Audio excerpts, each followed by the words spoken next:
कहानी की शुरुआत में हमें एयरपोर्ट दिखाया जाता है, जहां हम ब्रैड नाम के एक पायलट को देखते हैं। वो तेजी से जहाज की तरफ जा रहा होता है और साथ ही साथ वीडियो कॉल पर अपनी बेटी से बात भी कर रहा होता है। उसकी बेटी कहती है कि आज सुबह मैंने न्यूज देखी थी, जिसमें बताया जा रहा था कि आप जिस एरिया में जा रहे हो वहाँ का मौसम बहुत ज्यादा खराब है, जिस वजह से और भी कई सारी फ्लाइट्स कैंसिल कर दी गई हैं। इसलिए आपको भी अपनी फ्लाइट कैंसिल करके घर वापस आना चाहिए। लेकिन ब्रैड मुस्कुराकर जवाब देता है कि मैं पहले भी कई बार ऐसे मौसम में सेफली जहाज उड़ा चुका हूँ, इसलिए तुम परेशान मत हो, मैं जल्द ही घर वापस आ जाऊंगा। ये सुनकर उसकी बेटी खुश हो जाती है और कॉल काट देती है। उसके बाद ब्रैड जहाज के केबिन में आकर को पायलट से मिलता है। को पायलट थोड़ा सा नर्वस था क्योंकि आज वो पहली बार फ्लाइट उड़ाने वाला था। तभी एक एयर होस्टेस आकर ब्रैड को बाहर बुलाती है, जहाँ एक पुलिस अफसर ब्रैड को बताता है कि इमरजेंसी की वजह से तुम्हें एक कातिल को अपने साथ ले जाना पड़ेगा, जिसका नाम टोनी है। टोनी एक बहुत ही ताकतवर और खतरनाक इंसान है जिस पर मर्डर का केस है और अब इसे जहाज के जरिए दूसरी कंट्री ले जाकर उम्र भर कैद के लिए जेल में डाला जाएगा। वो पुलिस अफसर ब्रैड से कहता है कि ये जिम्मेदारी हम तुम्हें इसलिए दे रहे हैं क्योंकि तुम एक काबिल और समझदार पायलट हो। ब्रैड मान जाता है और टोनी को सबसे लास्ट वाली सीट्स में बिठा देता है ताकि बाकी पैसेंजर्स को कोई परेशानी न हो। उसके बाद सभी पैसेंजर्स अपने सीट्स पर बैठ जाते हैं और ब्रैड जहाज के स्टाफ के पास आकर कंफर्म कर लेता है कि सभी पैसेंजर्स आ गए हैं, जिसके बाद जहाज टेक ऑफ कर लेती है। ऊंचाई पर पहुंचने के बाद ब्रैड जहाज को ऑटो पायलट पर लगाकर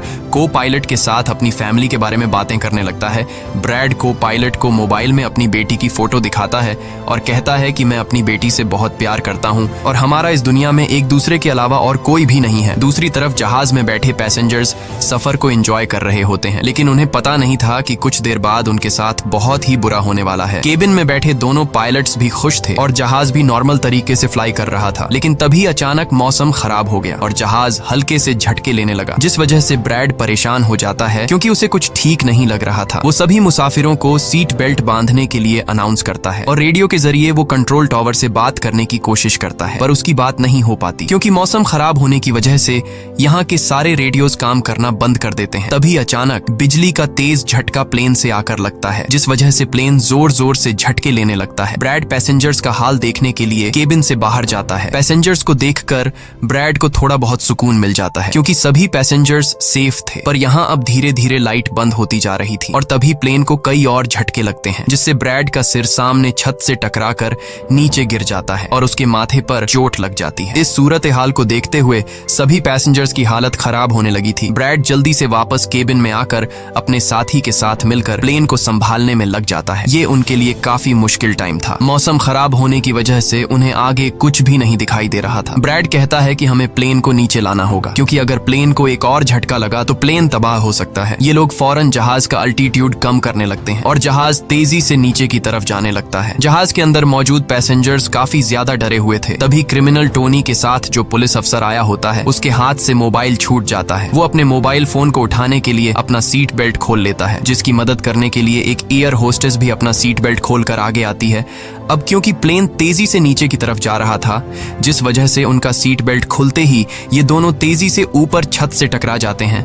ये दोनों इतनी तेजी से छत से टकराते हैं कि उनकी तुरंत मौत हो जाती है। इतने में जहाज काफी कम अल्टीट्यूड पर आ जाता है और किसी तरह करके ये दोनों पायलट जहाज को कंट्रोल कर लेते हैं। लेकिन अब जहाज में ज्यादा पावर नहीं बची होती, इसलिए ब्रैड जहाज को एयरपोर्ट तक नहीं पहुंचा सकता था, जिस वजह से ब्रैड जहाज को नीचे लाकर समंदर में क्रैश लैंड करने का सोचता है। लेकिन तभी ये दोनों कुछ दूर एक आइलैंड देख लेते हैं, जिसके बाद ब्रैड जहाज की डायरेक्शन आइलैंड की तरफ कर लेता है और आइलैंड पर लैंड करने का फैसला करता है। कई मुश्किलों के बाद ब्रैड इस आइलैंड पर मौजूद एक रोड पर फाइनली इमरजेंसी लैंड कर लेता है। लकीली इस इमरजेंसी लैंडिंग में सभी पैसेंजर्स सही सलामत होते हैं और किसी को भी चोट नहीं आती। तभी जहाज में पीछे शॉर्ट सर्किट होता है, जिससे देखकर ब्रैड खुश हो जाता है क्योंकि जहाज में अभी भी थोड़ी बहुत बिजली बची हुई थी। सभी पैसेंजर्स के जहाज से उतरने के बाद एक एयर होस्टेस कैप्टन ब्रैड को बताती है कि क्रिमिनल टोनी को ले जाने वाला पुलिस अफसर मारा गया है और एक एयर होस्टेस भी मारी गई है। ये सुनकर ब्रैड बहुत ज्यादा मायूस हो जाता है। दूसरी तरफ एयरलाइन कंपनी का मालिक देखता है कि उसका एक जहाज अचानक गायब हो गया है क्योंकि उसने प्लेन को लैंड होते हुए नहीं देखा था और काफी देर से रेडियो खराब होने की वजह से उसका पायलट से कांटेक्ट भी नहीं हो पा रहा था। इसीलिए वो एयरलाइन कंपनी का मालिक स्कार्सडेल नाम के एक रेस्क्यू एक्सपर्ट को बुलाता है, जो ऐसे लोगों को ढूंढने का काम करता है जो मुश्किल में कहीं फंसे हुए होते हैं। एयरलाइन कंपनी का मालिक उसे कहता है कि मुझे मेरे प्लेन्स की सारी डिटेल्स चाहिए, जैसे वो कहाँ गया, उसके वर्कर्स और सभी पैसेंजर्स कहाँ हैं। जिसके बाद रेस्क्यू एक्सपर्ट अपने काम पर लग जाता है। दूसरी तरफ सारे पैसेंजर्स इस सोच में थे कि हम यहाँ क्यों उतरे हैं। ब्रैड सभी पैसेंजर्स को इकट्ठा करके समझाता है कि इमरजेंसी की वजह से हमें यहाँ उतरना पड़ा। प्लेन में अभी भी थोड़ी बहुत बिजली मौजूद है जिसे हम बाकी चीजों को ठीक कर लेंगे। तब तक आप लोग यहाँ आराम से रहें और आप लोग घबराइएगा नहीं, बहुत जल्द हम यहाँ से निकल जाएंगे। जिसके बाद ब्रैड प्लेन के पास आकर उसे ठीक करने में लग जाता है, पर वो देखता है कि जहाज में पावर काफी कम है, इसलिए उन्हें मदद का इंतजार करना होगा। ये लोग मैप निकालकर खुद ही अपनी लोकेशन देखने लगते हैं ताकि उन्हें पता चल सके कि आखिर ये लोग किस जगह पर हैं। ब्रैड का साथी को पायलट नक्शा देखकर बताता है कि हम एक प्राइवेट आइलैंड पर फंसे हुए हैं। ये जगह बहुत ही खतरनाक है। यहाँ पर ऐसे लोग हैं जो किसी सरकार या गवर्नमेंट की बात नहीं मानते। अगर इन लोगों ने हमें पकड़ लिया तो हमारी जान खतरे में पड़ सकती है और हमारी गवर्नमेंट भी हमें नहीं बचा पाएगी। ये सुनकर ब्रैड कहता है कि अब कहीं से भी करके हमें अपनी रेस्क्यू टीम को यहाँ पर बुलाना ही होगा ताकि वो आकर हम सबको बचा ले, क्योंकि यही एक रास्ता है यहाँ से निकलने का। जिसके बाद ये दोनों मदद बुलाने के लिए रेडियो ठीक करने लगते हैं, लेकिन आसमानी बिजली के टकराने से रेडियो बिल्कुल खराब हो चुका था। अब ब्रैड सभी पैसेंजर्स के पास आकर उन्हें बताता है कि किसी खराबी की वजह से रेडियो काम नहीं कर रहा, लेकिन आप सब परेशान मत हो। ब्रैड उन्हें तसल्ली देता है कि हम आइलैंड के दूसरी साइड पर जाकर रेडियो को ढूंढेंगे और कंट्रोल टावर को अपनी लोकेशन बताकर रेस्क्यू टीम को यहाँ पर भेजने के लिए कहेंगे, जो आकर आप सब लोगों को बचा लेंगे। और यहाँ ब्रैड एक बहुत बड़ा कदम उठाता है। वो कहता है कि मेरे साथ टोनी जाएगा। ये कहकर वो टोनी की हथकड़ी खोल देता है। यहाँ ब्रैड जहाज के कोपायलट से कहता है कि तुम जहाज की पावर को रिपेयर करने के काम पर लग जाओ। मैं जल्द ही किसी भी कॉन्टैक्ट के जरिए रेस्क्यू टीम को यहाँ तक लाने की कोशिश करूंगा। जिसके बाद टोनी और ब्रैड रेडियो ढूंढने के लिए जंगल की तरफ निकल पड़ते हैं। रास्ते में टोनी ब्रैड को उस पर भरोसा करने के लिए थैंक्स कहता है। अब हम इस आइलैंड पर रहने वाले आतंकवादी ग्रुप को देखते हैं, जिनके पास एक आदमी दौड़ कर आता है और वो आदमी उस ग्रुप के लीडर को बताता है कि यहाँ आइलैंड पर एक प्लेन आकर रुका है इमरजेंसी की वजह से और उसके अंदर बहुत सारे लोग हैं जो अलग अलग कंट्रीज से हैं। ये सुनकर ग्रुप का लीडर उस आदमी को कुछ पैसे देता है और ग्रुप का लीडर अपनी टीम से तैयार होने को कहता है। आइलैंड के जंगल में ब्रैड और टोनी आगे बढ़ रहे होते हैं। टोनी ब्रैड से पूछता है कि तुमने मुझे आजाद क्यों किया और अब मुझे कहाँ लेकर जा रहे हो। तब ब्रैड उसे कहता है क्योंकि मैं तुम्हारी वजह से सबको खतरे में नहीं डाल सकता और यहाँ एक खतरनाक आतंकवादी ग्रुप है जिसका मेरे साथ मिलकर तुम्हें सामना करना है। तब टोनी ब्रैड से कहता है कि मैं एक मिलिट्री बैकग्राउंड से हूँ और मैं यूएस मिलिट्री में कई साल ड्यूटी कर चुका हूँ। कुछ ही देर में पीछे से टोनी की आवाज आनी बंद हो जाती है। जब ब्रैड पीछे मुड़कर देखता है तो टोनी वहाँ नहीं था। वो ब्रैड से अपनी जान छुड़ाकर भाग चुका था और अब ब्रैड अकेले ही जंगल में आगे निकल पड़ता है। जंगल में आगे बढ़ते हुए ब्रैड एक खाली पड़ी फैक्ट्री में जाता है जहाँ वो एक टेलीफोन को ढूंढ लेता है, लेकिन वो पुराने जमाने का टेलीफोन खराब पड़ा हुआ था। जिसके बाद ब्रैड साइड पर लगे उस टेलीफोन के तार जोड़ने लगता है और टेलीफोन काम करने लग जाता है। ब्रैड जल्दी से कंपनी के हेल्पलाइन पर कॉल करता है। ब्रैड हेल्पलाइन को अपनी लोकेशन और सब कुछ बता देता है, लेकिन लाइन में कोई गड़बड़ी होने की वजह से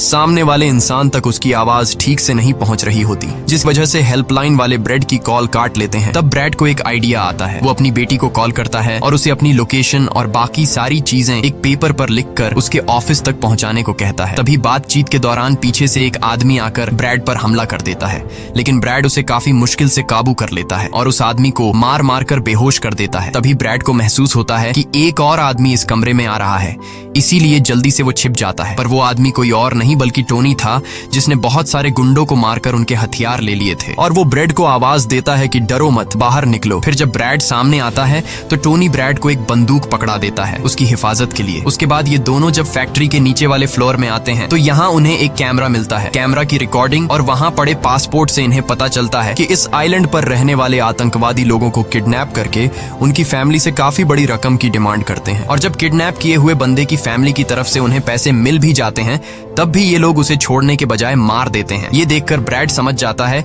कि हमारे पैसेंजर्स भी खतरे में हैं। जिसके बाद ये दोनों बाहर निकलते हैं और सामने उन्हें एक गाड़ी दिखाई देती है। ये गाड़ी उस आतंकवादी की थी जो कुछ देर पहले ब्रैड के हाथों मारा गया। अब ये दोनों बाहर खड़ी गाड़ी में बैठ जाते हैं और अपने पैसेंजर्स की तरफ जाने लगते हैं। उधर सभी पैसेंजर्स ब्रैड के इंतजार में बैठे हुए होते हैं कि ब्रैड जल्द ही उनके लिए मदद लेकर आ जाएगा। तभी उन्हें किसी गाड़ी की आवाज आती है। गाड़ी की आवाज सुनकर ये लोग खुश हो जाते हैं और ये लोग समझते हैं कि ब्रैड उनके लिए रेस्क्यू टीम बुला लिया है। लेकिन ये रेस्क्यू टीम नहीं बल्कि इस आइलैंड पर रहने वाले आतंकवादी थे। वो लोग गोलियां चलाकर सभी पैसेंजर्स पैसेंजर्स को डराने लगते हैं। उन गोलियों की आवाज ब्रैड और टोनी ने भी सुन ली थी, जिसके बाद ये लोग कार की स्पीड बढ़ाकर जल्दी से प्लेन तक पहुंचने की कोशिश करते हैं। आतंकवादी ग्रुप का लीडर एयर होस्टेस से सभी यात्रियों की लिस्ट मांगता है। डर के मारे जल्दी से एयर होस्टेस उसे लिस्ट ला कर दे देती है। फिर गैंग का एक आदमी को पायलट से पूछता है कि तुम्हारा सीनियर पायलट कहाँ पर है, जिस पर को पायलट बताता है कि किसी काम से वो जंगल में गया था पर अभी तक वापस नहीं आया। तभी वहाँ पर ब्रैड और टोनी भी पहुंच जाते हैं, लेकिन ये दोनों चुपके से दूर से इन लोगों को देख रहे होते हैं। इसी दौरान एक औरत वहाँ से भागने की कोशिश करती है, पर वो लोग गोली चलाकर उसे मार देते हैं। ये देखकर ब्रैड उनकी मदद करने के लिए जाता है, पर टोनी उसे रोक लेता है और टोनी कहता है कि तुम शांत रहो, अभी जाना ठीक नहीं। गैंग का लीडर सभी पैसेंजर्स को एक बस में बैठा लेता है और गैंग का लीडर अपने 2 साथियों को वहीं छोड़कर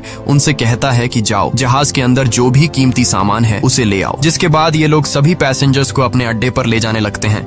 गैंग के जाने के बाद ब्रेड टोनी पर गुस्सा करने लगता है कि वो लोग हमारे पैसेंजर्स को ले गए और तुमने मुझे जाने ही नहीं दिया। जिस पर टोनी उसे समझाता है कि वो लोग काफी ज्यादा थे, अगर तुम चले भी जाते तो इतनी बड़ी आर्मी से अकेले नहीं लड़ पाते। अब ये दोनों प्लेन की तरफ बढ़ने लगते हैं और उन दोनों गुंडों को पकड़ लेते हैं जो प्लेन से कीमती सामान चुरा रहे थे। ब्रेड गन पॉइंट पर उनसे पूछता है कि तुम्हारा लीडर पैसेंजर्स को कहां पर लेकर गया होगा, जिस पर वो बताता है कि यहाँ से कुछ दूर हमारा एक अड्डा है और वो सब वहीं गए होंगे। दूसरी तरफ ब्रेड की बेटी रेस्क्यू एक्सपर्ट के पास ब्रेड का लिखवाया हुआ पेपर दे देती है, जिस पर प्लेन का लोकेशन और सारी जानकारी लिखी गई होती है। रेस्क्यू एक्सपर्ट सैटेलाइट की मदद से प्लेन की लोकेशन का पता लगा लेता है। उन्हें पता चल जाता है कि प्लेन एक आइलैंड पर फंसा हुआ है और उन्हें ये भी पता चल जाता है कि इस आइलैंड पर एक खतरनाक आतंकवादी ग्रुप है। इसके बाद वो रेस्क्यू ऑफिसर अपनी एक प्राइवेट आर्मी के कैप्टन को कॉल करता है और उसे ये सारी सिचुएशन समझाकर उस आइलैंड पर जाने को कहता है। प्राइवेट आर्मी का कैप्टन मान जाता है और अपने साथियों के साथ एक पैसों का भरा हुआ बैग और कई सारे वेपन्स के बैग गाड़ी में लोड करके उस आइलैंड पर जाने के लिए रेडी हो जाते हैं। दूसरी तरफ ब्रेड देखता है कि उन आतंकवादियों के ले जाने से पहले जहाज के को पायलट ने जहाज का पावर सिस्टम रिपेयर कर लिया था और ब्रेड देखता है कि जहाज में पावर वापस आ गई है, जिसे देखकर वो बहुत खुश हो जाता है। अब ब्रेड आने वाले प्राइवेट आर्मी टीम के लिए अपनी यूनिफॉर्म पर एक मैसेज लिखकर छोड़ देता है और टोनी के साथ उस जगह पर निकल पड़ता है जहां गैंग वाले प्लेन के सभी पैसेंजर्स ले गए थे। जंगल के रास्ते से होते हुए ये दोनों उन आतंकवादियों के अड्डे पर पहुंच जाते हैं और ये दोनों गाड़ी से निकलकर चुपके से उस जगह में घुस जाते हैं जहां वो सारे गुंडे पैसेंजर्स को डराकर उनकी वीडियोस बना रहे थे ताकि ये वीडियोस इनकी फैमिली को भेजकर उनसे पैसे वसूल सकें। दूसरी तरफ रेस्क्यू एक्सपर्ट की तरफ से भेजी गई प्राइवेट टीम भी प्लेन के पास पहुंच जाती है, पर उन्हें वहां जब कोई नहीं मिलता तो टीम का लीडर प्लेन के अंदर जाकर चेक करता है जहां उन्हें 2 लोगों की लाशें मिलती हैं। ये वो 2 लोग थे जिन्हें गैंग के लीडर ने प्लेन में से सारा कीमती सामान चुराने का कहा था, लेकिन ब्रेड ने उन दोनों को मार दिया। प्राइवेट टीम के कैप्टन को ब्रेड का छोड़ा हुआ मैसेज भी मिलता है जो उस आतंकवादी गैंग के अड्डे तक आने का रास्ता था। आतंकवादियों के अड्डे पर टोनी और ब्रेड चुपके से उन पर नजर रखे हुए थे और जैसे ही उन्हें मौका मिलता है ये दोनों चुपके से पीछे से आकर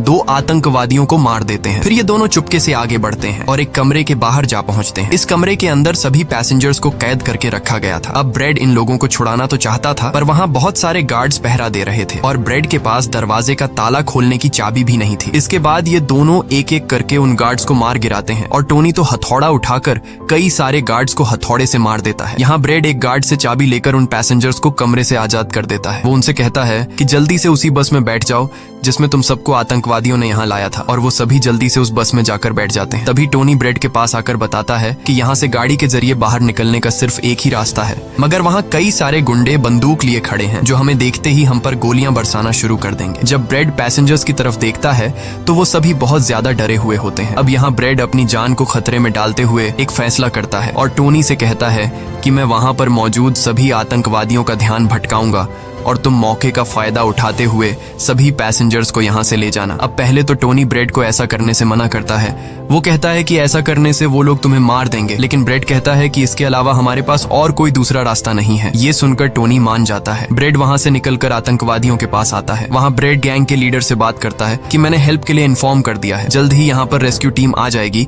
इसलिए सभी पैसेंजर्स को यहाँ से जाने दो। ये सुनकर सभी गैंग वाले ब्रेड पर हंस पड़ते हैं और ब्रेड को पीटने लग जाते हैं। गैंग का हेड कहता है कि ऐसे कैसे इसे छोड़ दूं, पैसों के बिना मैं किसी को नहीं छोड़ता। और अब जैसे ही ये लोग ब्रेड को मारने वाले होते हैं तभी वहां पर प्राइवेट रेस्क्यू टीम पहुंचकर आतंकवादियों पर हमला कर देती है और काफी देर तक गोलीबारी करने के बाद गैंग के कई सारे लोगों को मारकर वो ब्रेड को छुड़ा लेते हैं और ब्रेड को बस में उठाकर यहाँ से निकल जाते हैं। यहाँ गैंग का लीडर देखता है कि उसके कई सारे साथियों के साथ उसका छोटा भाई भी मारा गया। ये देखकर वो बहुत ज्यादा गुस्सा हो जाता है और कसम उठाकर कहता है कि वो इन लोगों में से एक को भी नहीं छोड़ेगा और सभी को चुन चुन कर मारेगा। इसके बाद वो अपनी टीम से कहता है कि जल्दी से तैयारी कर लो, हम जल्द ही इन लोगों को मारने के लिए निकलेंगे। बस में प्राइवेट टीम का कैप्टन सभी को बताता है कि हम बस 5 लोगों की छोटी सी एक प्राइवेट टीम है जो बस तुम्हें यहाँ बचाने के मिशन पर आए हैं और हम कोई रेस्क्यू टीम नहीं है। रेस्क्यू टीम को यहाँ आने में कुछ टाइम और लगेगा। ये सुनकर ब्रेड घबरा जाता है और कहता है कि हमारे पास टाइम नहीं है क्योंकि गैंग वाले जल्द ही हमारे पीछे आएंगे और हमें देखते ही मार डालेंगे। पर मेरे पास एक आइडिया है। जहाज के पास पहुंचते ही ब्रेड सभी पैसेंजर्स से कहता है कि जहाज में पावर वापस आ चुकी है, यानी अब जहाज स्टार्ट हो जाएगा और हम लोग फौरन यहाँ से निकल जाएंगे। इसलिए आप सब लोग जल्दी से जहाज में बैठ जाओ क्योंकि हम रेस्क्यू टीम का इंतजार नहीं कर सकते। उन्हें यहाँ आने में वक्त लगेगा और अगर हम यहाँ रुके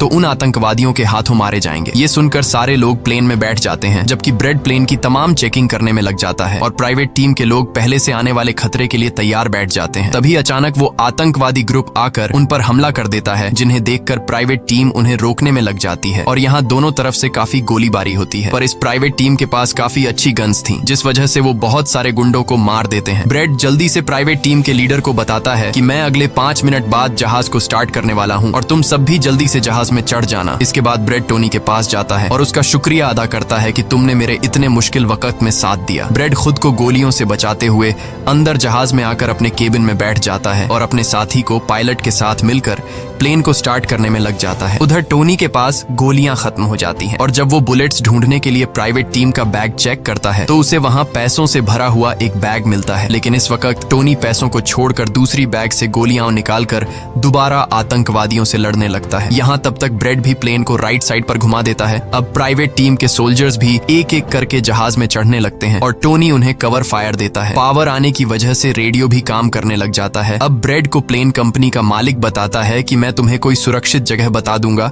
जहां तुम जा सकते हो। अब सभी लोग जहाज में चढ़ जाते हैं पर टोनी नहीं चढ़ता। वो पैसों से भरा बैग लेकर वहां से भागने लगता है क्योंकि अगर वो इनके साथ प्लेन में वापस गया तो पुलिस वाले उसे फिर से पकड़कर जेल में डाल देंगे। गैंग का लीडर अपने साथियों को मरता हुआ देखकर गुस्से से पागल हो जाता है। वो प्लेन के सामने रॉकेट लॉन्चर लाकर उन्हें एक ही झटके में उड़ाने का सोचता है लेकिन सही टाइम पर टोनी उसे देख लेता है। अब टोनी जल्दी से बंदूक उठाकर उसे शूट करके मार देता है और सभी लोगों की जान बचा लेता है। ये देखकर ब्रेड टोनी के इस काम से बहुत खुश हो जाता है और ब्रेड अपनी पूरी ताकत लगाकर प्लेन उड़ाने में कामयाब हो ही जाता है। ये देखकर टोनी सभी पैसेंजर्स और ब्रेड के लिए खुश होता है और पैसों का भरा हुआ बैग लेकर जंगल की तरफ भाग जाता है। ब्रेड जहाज को इस आइलैंड से दूर ले जाता है और जहाज का मालिक उसे एक एयरपोर्ट के बारे में बताता है जहां ये लोग जा सकते थे जो अब इनके काफी करीब था। ब्रेड एयरलाइन कंपनी के मालिक की बताई हुई जगह की तरफ जहाज को ले जाता है लेकिन तभी एक बार फिर जहाज के इंजन में आग लग जाती है और जहाज तबाह होने लगता है। इसलिए ब्रेड दोबारा से इमरजेंसी वार्निंग ऑन करता है और धीरे धीरे जहाज को नीचे रनवे पर लाने की कोशिश करता है। फाइनली बड़ी मुश्किल के बाद ब्रेड जहाज को रनवे पर उतार देता है और सब लोगों की जान बच जाती है। ब्रेड और उसका साथी को पायलट काफी खुश हो जाते हैं। उधर प्लेन कंपनी का मालिक और उसकी टीम भी बेहद खुश थी। अब ब्रेड पैसेंजर्स का हाल देखने के लिए पीछे जाता है तो वो देखता है कि सभी पैसेंजर्स सेफ हैं और ये देखकर उसके दिल को सुकून मिल जाता है। वहाँ खड़े सभी पैसेंजर्स ब्रेड के लिए तालियां बजाने लगते हैं और ब्रेड का शुक्रिया अदा करते हैं। कुछ ही देर में वहाँ उनके लिए रेस्क्यू टीम भी आ जाती है जिसे देखकर सभी पैसेंजर्स खुश हो जाते हैं। यहाँ ब्रेड सभी पैसेंजर्स को रेस्क्यू टीम के साथ भेज देता है और कैप्टन फाइनली सुकून की सांस लेते हुए जहाज की सीढ़ियों पर बैठकर अपनी बेटी से कॉल पर बात करता है। इसी के साथ ये कहानी खत्म हो जाती है। अगर आपको वीडियो अच्छी लगी हो तो हमारे चैनल को सब्सक्राइब और वीडियो को लाइक जरूर कीजिएगा।